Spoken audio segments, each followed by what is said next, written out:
Good evening everybody. आज गोकुल निकेतन में हम एक जो हर साल करते हैं वैसा एक बहुत इम्पोर्टेंट प्रोग्राम करने जा रहे हैं। और इसकी अहमियत इसलिए है कि जो गोकुल निकेतन है वो जिसके कारण है उनकी याद में और उनके आशीर्वाद से जो कुछ भी आज यहाँ हो रहा है वो प्रोग्राम इसलिए बहुत अहमियत रखता है। मुझे आप लोगों को बताते हुए थोड़ा दुख भी होता है लेकिन सुख भी होता है कि मेरे पिताजी 1930 में उनका जन्म हुआ और 1955 में वो बनारस से बॉम्बे की तरफ कूच कर गए जब उनकी उम्र सिर्फ 25 साल की थी। लेकिन शायद उनकी शादी 17-18 साल में ही हो गई थी और वो यहाँ के डीएवी कॉलेज के बहुत अच्छे डिस्टिंक्शन होल्डर थे। अपने ज़माने के बहुत अच्छे तबला वादक भी थे वो, और वो उनका बहुत प्रिय शौक था शास्त्रीय संगीत। और सामने पंडित जी भागवत के पिताजी और उनकी बहुत अच्छी दोस्ती थी और कभी कभी आपस में उनकी बैठकी भी होती थी। बहुत पुरानी बातें हैं। लेकिन at the age of 25 he was, वो 3 बच्चों के पिता थे और उस समय उन्होंने ये जिम्मेदारी ली। हालांकि उनके पिताजी यानी मेरे दादाजी का रजवाड़ों का काम था, वो ज्वेलरी का बहुत बढ़िया काम करते थे और खाली रजवाड़ों में ही माल बेचते थे। लेकिन वो जिंदगी उनको पसंद नहीं थी और उनके दिमाग में बहुत आगे जाने का था। तो अपने एम को ध्यान में रखते हुए उन्होंने, जब दादाजी की डेथ हुई 55 में, तो वो बॉम्बे की तरफ कूच कर गए और वहाँ से सिर्फ 15 साल उनको अपनी ज़िंदगी के मिले। 55 से 1970, इस 15 साल में उन्होंने बम्बई में अपनी फैमिली को सेट किया और वहाँ से वो अमेरिका की तरफ निकले 1964 में एट द एज ऑफ 34। और 6 साल में वो न्यूयॉर्क में एक इस्टेब्लिश ज्वेलर बन चुके थे। और शायद 1970 में जो उनका एक बहुत बड़ा बिजनेस का टर्नओवर होने जा रहा था, लेकिन शायद कुदरत को कुछ और ही मंजूर था और सारी तैयारी होने के बावजूद उनको हार्ट अटैक आ गया और उन्होंने इस दुनिया से वो कूच कर गए। तो सिर्फ उनको 40 साल मिला। इस 40 साल की ज़िंदगी में वो बनारस से निकल के बॉम्बे, बॉम्बे से न्यूयॉर्क और न्यूयॉर्क में एक अच्छे ज्वेलर होना एक बहुत बड़ी उपलब्धि है। और एक उनकी खासियत और थी, उन्होंने 1957 में एक फिल्म देखी थी आवारा। इस आवारा फिल्म को लेके उनके मन में जो भी विचार आया हो, तो उन्होंने ये सोचा था कि मैं अपनी ज़िंदगी के 55 साल की उम्र तक काम करूंगा, उसके बाद आवारा बच्चों के लिए मैं कोई ना कोई संस्था इस्टेब्लिश करूंगा और उसमें सड़क से अनाथ बच्चों को लेके उनका जीवन चेंज करना, ये उनको दिमाग में डॉन बॉस्को जैसी एक स्कीम थी। एनीवे, ये सब तो कुछ हो नहीं पाया, लेकिन वो टिपिकल बनारसी सन की आदमी थे। उनको 3 चीज़ें बहुत पसंद थी, एक फिल्म, एक आम और एक पान। यहाँ का लंगड़ा आम, पान और फिल्में देखना, ये उनका शौक था। 1957 के बाद 1960 आते आते, जबकि उनकी ज़िंदगी के 10 साल बचे हुए थे, उन्होंने एक कसम खा ली कि क्या मालूम है आगे चल के बहुत बड़ा आदमी बन जाऊं और मैं अपनी राह से भटक ना जाऊं, बच्चों को सेटल कर दूं।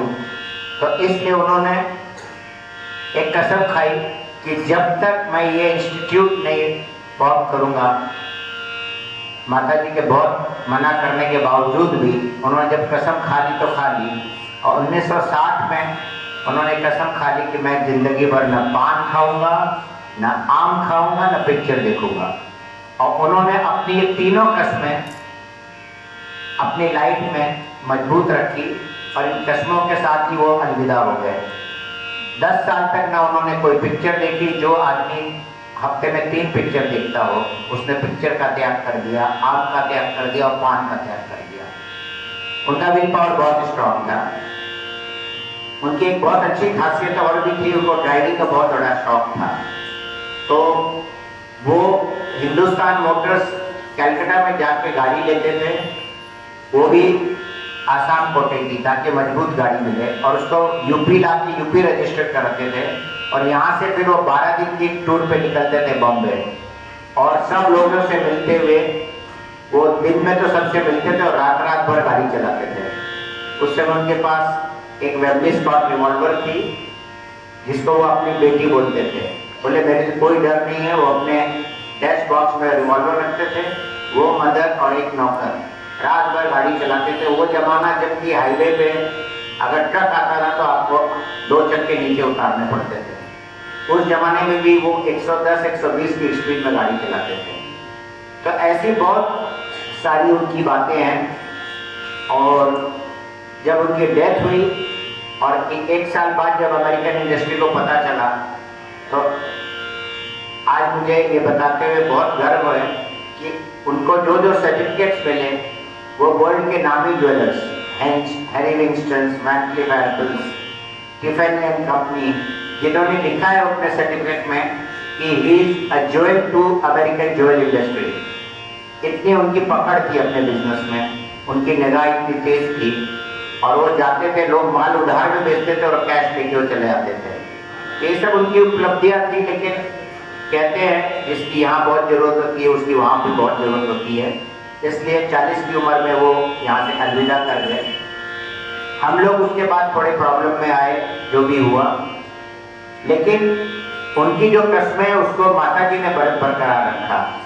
उनके जाने के बाद भी उन्होंने कस्में नहीं तोड़ी। शायद वही कारण था कि मैं 1981 में वापस यहाँ आया और मैंने सोचा चलो उनकी कसम टूट जाए, तो इसलिए चलो एक छोटा सी स्कूल की ओपनिंग कर देते हैं यहाँ पे। तो मैंने यहाँ, ये गार्डन था, 2 फ्लोर का बंगला था, वहाँ एक पुराना मकान था।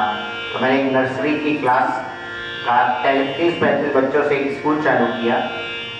और मैंने सोचा था कि फॉर्मेलिटी है, चलो पूरी होगी, फिर बाकी तो बॉम्बे में काम में लगना ही है।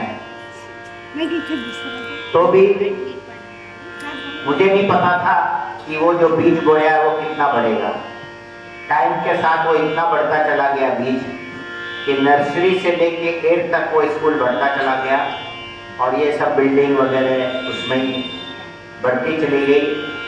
मैंने कभी भी गवर्नमेंट की कोई एड नहीं ली। यही कारण था कि जब मेरे बेटे ने कहा कि मैं आपके स्कूल आगे नहीं देख पाऊंगा और इतने झमेले नहीं कर पाऊंगा, तो मैंने 2018 में कहा कि मुझे प्रॉपर्टी नहीं बेचनी है, मुझे संगीत बहुत पसंद है।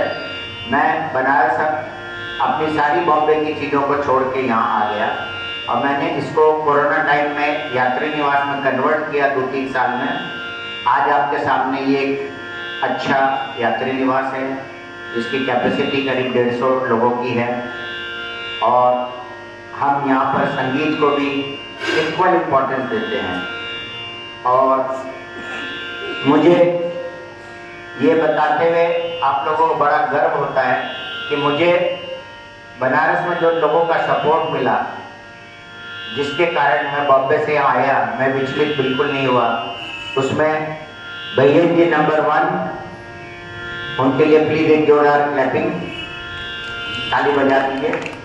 इनका सपोर्ट, इनका गाइडलाइन, मुझे गाइड मिलती रही।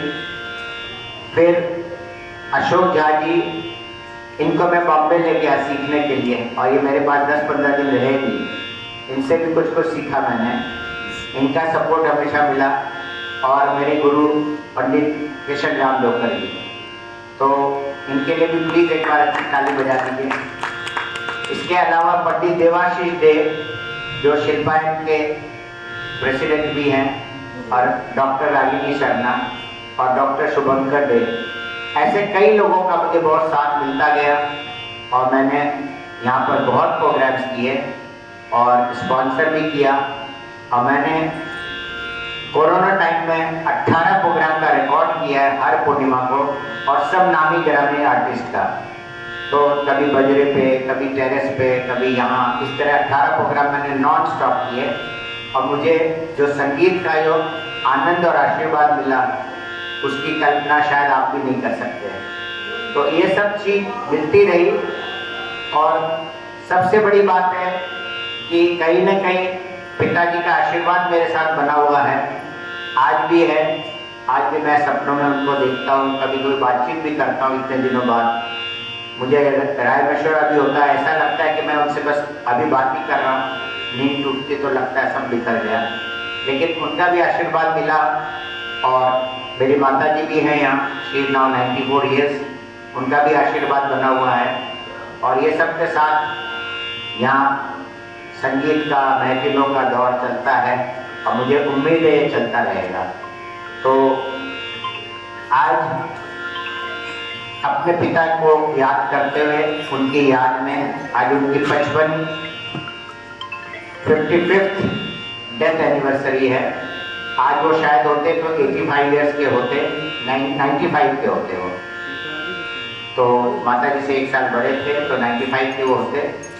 लेकिन ये उनको खोने का अफसोस तो हमेशा बना रहेगा, लेकिन उनके आशीर्वाद को ध्यान में रखते हुए हम चाहते हैं कि ये श्रृंखला चलती रहे और ये प्रोग्राम्स का सिलसिला चलता रहे।